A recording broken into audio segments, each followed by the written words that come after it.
In this episode, we speak with Vijay Tella, the co-founder and CEO of Workato, a platform for intelligent integration and workflow automation. In 2013, Workato was founded by Vijay Tella, Gautham Viswanathan, and Harish Shetty. Their intention was automating workflows through a no-code platform. Prior to Workato, Vijay was CEO of Qik, a consumer video communications company acquired by Skype.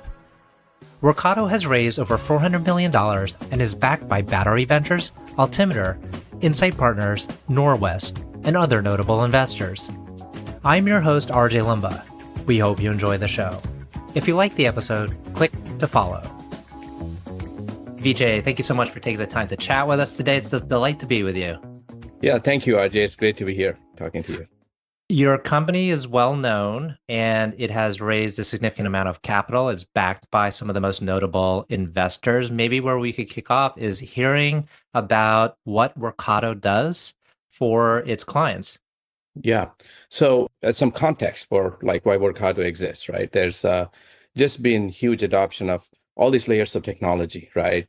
Pre-cloud, cloud, SaaS, data technologies, now LLMs. All of these technologies, there's just, huge explosion of, thousands of SaaS applications, for example, right? And so the real challenge that companies have been translating all of that potential to make their vision happen, whatever transformative visions they have for their company happen. It's about how you connect or integrate all of these systems and data and applications and how you can orchestrate them to get the job done for you, right? So Workato is about universally connecting everything in your environment, from data to applications to systems to LLMs, and then be able to orchestrate them in a very transparent way. So business people, not just some technical experts, can understand these orchestrations. You look at them, we call them recipes. You can read them. So Workato is about connecting everything that you have and orchestrating all of those assets and potential to deliver the results you want. And when does the solution become most relevant for a company? Is it when they are starting to use multiple software solutions and say they're now approaching 5 to 10 different software solutions, and those solutions need to communicate with each other? We then need a system for doing that. And so hence Workato comes in. That's right. I think when you have enough of a diversity in the amount of applications, whether they could be on-prem or legacy applications that you built on mainframes, combination of, and then some new SaaS applications that you've built, and some data and analytic technologies that you've deployed. When you have more of those, there is more of a need. I mean, these are all great point technologies. It's how they work together to get, a company exists to get a job done for their customers. It's how you get the job done that distinguishes you from your competitors. And how you get the job done is how you harness all of your people, processes, and technologies. So if you've invested more in technology in the past, I think you're a good candidate for Workato. And the ROI is very high and almost immediate when a customer adopts your solution. Is that coming from, say some of the efficiencies, whereas before there may have been like a team that was needed to ensure the translation of the information of what's happening in one app to the other side, but then you're able to automate that part of the process?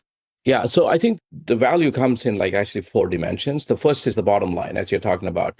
There's a lot of manual work being done to, move data from like you closed an order in Salesforce, moving that over to SAP, whatever. There's all of this manual work. Automating that, improves your bottom line, right? It reduces the cost. The other is top line. I think there's a lot of potential unlocked. There's so much intelligence about your customers, about the signals that, from your customers and what you've done with your product. Most companies haven't realized the potential of what they can do for their customers. So connecting the dots and orchestrating these, that's what digital transformation initiatives are all about, is to really level up the company and where they can go. So that's really about top line, right? Like new business models, new products, new capabilities, new delivery mechanisms, all of that. That's top line. The third is experience. I think when you have dozens of applications and you're swivel chairing from one application to another to get there's so much context switching that people have. Being able to unify the experience, either from an employee point of view or from a customer point of view, customer experience, employee experience. So third is experience. First is bottom line, second is top line, third is experience. The fourth is risk. I mean, when you have all of these things going on in all these different places, there's a lot of exposure for risks and compliance in your company. So I think a universal integration orchestration capability really brings that all together. Mm-hmm. And the solution, as you describe it today, this multi-layered impact that it can have on an organization, I'm sure that evolved over time. Where did you start out in the early days when you were conceiving of the idea for Workato? Where did it start? So I think the idea is not new, right? I was a founder of a company called TIBCO, which was one of the first companies that was expressly built to bring disparate applications and systems together, right?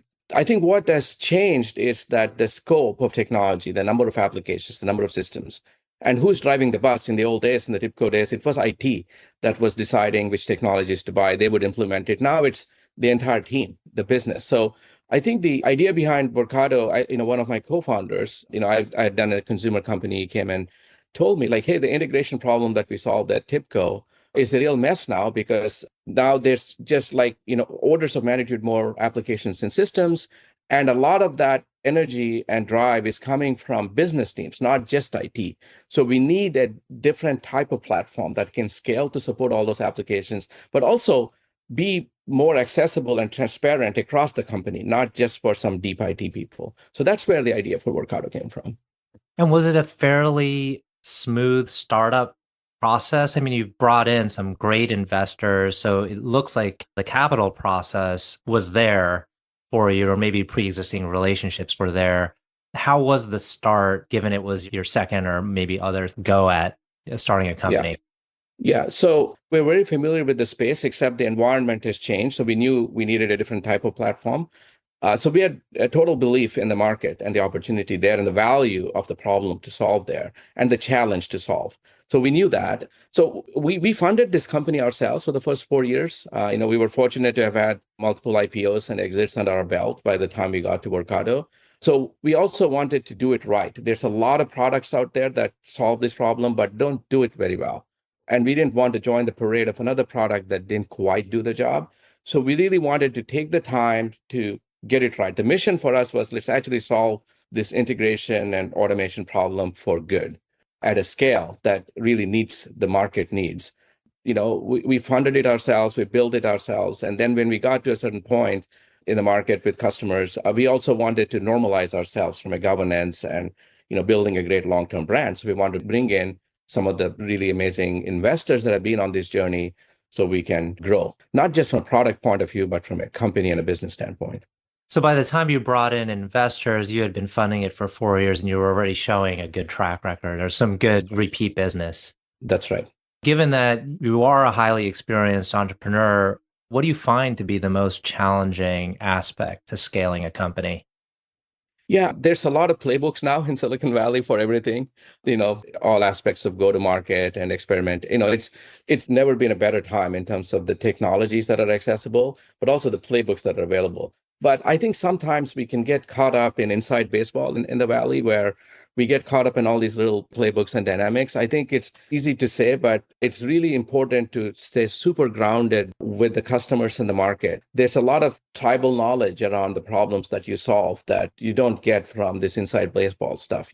That's something that's really important. And how that translates to is, for example, it translates in a lot of different ways, but a team and organization, for example, I think having some continuity in the team is extremely important because there's a lot of learnings that we get from going and just working with the customers and learning what's going on out there that you won't get from just bringing in somebody from outside. But at the same time, you need people that have the experience of having scaled. When you're 10 million, 1 to 10 is different than 10 to 100, which is different than 100 to 500.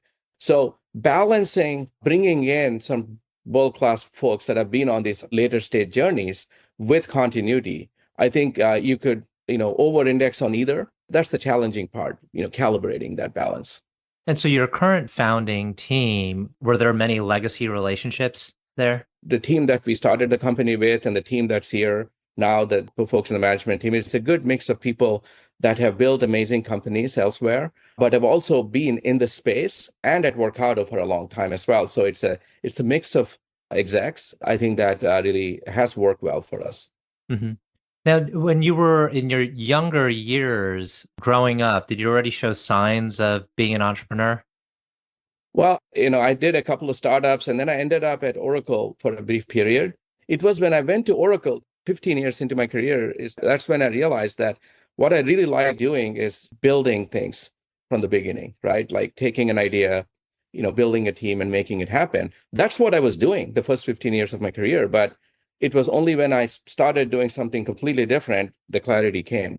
That's really what I like to do, and maybe I'm better at than being in these larger companies.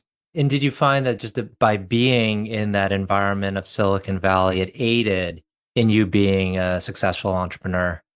It has to have had, right? I think you're surrounded by amazing entrepreneurs, and I've had the great fortune to work with some of my first couple of companies, Tipco, and a company that Tipco came out of. CEO there, Vivek Ranadive. We worked with amazing entrepreneurs, and then in some of the other startups, I've had a chance to work with other like great VCs and other entrepreneurs. You learn a lot, but I think it's the actual process of building the companies where you kind of figure things out. You don't learn as much just from talking to people. You learn from doing things, failing, struggling. Struggle is an inherently required part of the process. You're not going to build anything great without struggle. And where do you spend most of your time these days? Like, what do you think about the most in relation to building the business, to scaling the business? There's two things. One is from a go-to-market standpoint, getting to this next stage. Our aspirations are to be an independent public company for the long run. The space we are in is fundamentally neutral technology. We feel it is best served by being an independent company that connects to all of these other big ecosystems out there, not being part of one of these ecosystems. So our vision is to build a great long-term company. But the scale and the go-to-market motions and the approach you take globally to build that business requires different things at different stages. So that's one thing that we've been going through a lot over the last year, and there's a transition that we've been going through at Workato to really gear up for this next stage to be $1 billion revenue company. The other thing is culture. I think a big part of companies are people. It's who we are and what we are about that defines what kind of work we do around a product and how we're with each other, and more importantly, how we're with customers. And that one, we're about 800 plus people now. We're not perfect. We have our issues, but over time, we've attracted the kind of people that want to make an impact and are hungry for impact. But growth challenges culture, and the kind of growth we've had, high growth challenges culture even more. On top of that, we were going through this period during the shift in the pandemic work mode. We're out of it now, but all of those changes and growth have challenged, I would say, us. I'm spending a lot of time around just bringing that intentionality to it. In the past, culture happened at Workato by osmosis when we were small. At 800 people, 17 locations around the world, and with most of the people having joined in the pandemic and not having seen each other as much, I think intentionality matters. So that's a big area of focus for us. Those are the two things: go-to-market scaling, and more importantly, scaling the culture. When we think about scaling the culture, are most of your folks distributed? You mentioned the 17 locations, but are there also folks working from home, or even if they're in a Yes. location, it's hybrid? We've always been, even before the pandemic, we were always very welcoming of people. We wanted to have the best talent in the world, and they could be wherever they are. We also always made sure that we got together enough, right? Even when you were remote, you were in Hawaii or here, whatever, we used to have Workato houses near our office where people come and stay longer term. So it was an important thing for us to spend time together. And the pandemic really disrupted that mode. So now we're going back to this concept of hub locations where, majority of our employees are, but we are very welcoming of employees anywhere. But there's also intentionality around these things called core weeks that we, as team, we get together in person once a quarter at least and spend some very good quality time, breakfast through dinner, and we go back and we have those relationships to draw upon to as we get the work done. Mm-hmm. And now, as having been around the block multiple times in terms of like building businesses, do you have a way of where you optimize your own day? Like when you think about what am I going to do today, is there a structure that you follow that you found works well for you? Well, I'd say this has not been a strong point for me. I know when I analyze my time, right? So I know I could be a lot more efficient. That somebody recently made this simple suggestion, right? Just be super intentional about what you do in the first hour to 2 hours of your day and the last hour to 2 hours of your day. And I needed that. I think there's a lot of room for distraction, not just at work, right? A lot of personal interests. So organizing all of that, there's a lot of room for improvement for me personally. But a few simple things can help us get much better. I think this idea of organizing your first 2 hours and last 2 hours, that's doable. And just being very intentional about those, the rest will happen. I found that has helped me a lot. This was just something I started recently. Did you ever encounter burnout? So for me, when things get tough, like the last couple of years in the tech, the buying environment has changed. Sometimes it gets frustrating around, like breaking through the noise in the market. These things, it can either bring you down or it can energize you. For me, they're always energizing.